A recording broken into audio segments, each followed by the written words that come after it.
Everybody. I am back. I'm trying live studio on YouTube. I've never done this before, but I thought I would try it out. And we are reading Charlotte's Web. So we're on chapter 7, Bad News. Wilbur liked Charlotte better and better each day. Her campaign against insects seemed sensible and useful. Hardly anybody around the farm had a good word to say for a fly. Flies spent their time pestering others. The cows hated them. The horses detested them. The sheep loathed them. Mr. and Mrs. Zuckerman were always complaining about them and putting up screens. Wilbur admired the way Charlotte managed. He was particularly glad that she was always putting her victims to sleep before eating them. "It's real thoughtful of you to do that, Charlotte," he said. "Yes," she replied in her sweet musical voice. "I always give them an anesthetic so they won't feel pain. It's a little service I throw in." As the days went by, Wilbur grew and grew. He ate 3 big meals a day. He spent long hours lying on his side, half asleep, dreaming pleasant dreams.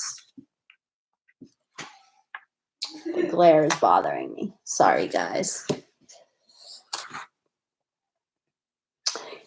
Wilbur enjoyed good health, and he gained a lot of weight. One afternoon, when Fern was sitting on her stool, the oldest sheep walked into the barn and stopped to pay a call on Wilbur. "Hello," she said. "Seems to me you're putting on weight." "Yes, I guess I am," replied Wilbur. "At my age, it's a good idea to keep gaining." "Just the same, I don't envy you," said the old sheep. "You know why they're fattening you up, don't you?" "No," said Wilbur. "Well, I don't like to spread bad news," said the sheep, "but they're fattening you up because they're going to kill you, that's why."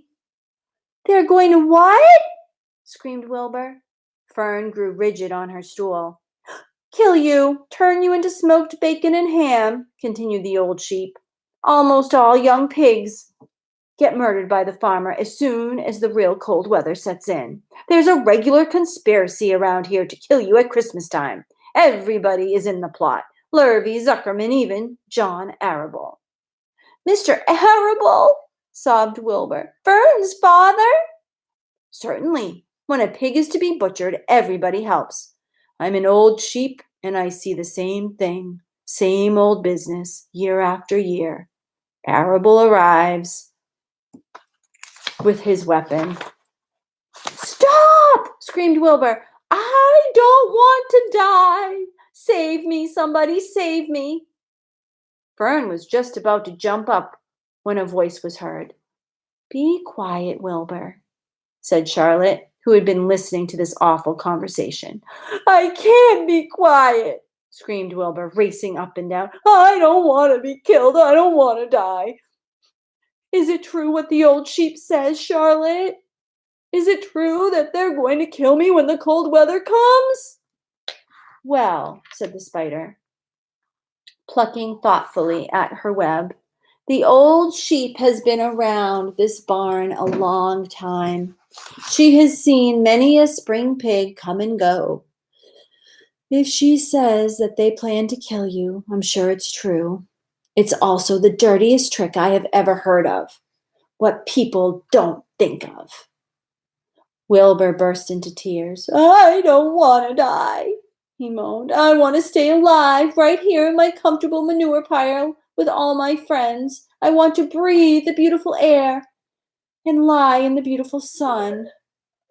"You're certainly making a beautiful noise," snapped the old sheep. "I don't want to die," screamed Wilbur, throwing himself to the ground. "You shall not die," said Charlotte briskly. "What? Really?" cried Wilbur. "Who's going to save me?" "I am," said Charlotte. "How?" asked Wilbur. "That remains to be seen. But I am going to save you, and I want you to quiet down immediately. You're carrying on in a childish way." Stop your crying. I can't stand hysterics. And here's a picture of Wilbur, the sheep talking to Wilbur, and Wilbur being so upset. Life on the farm can be a little bit tricky, can't it?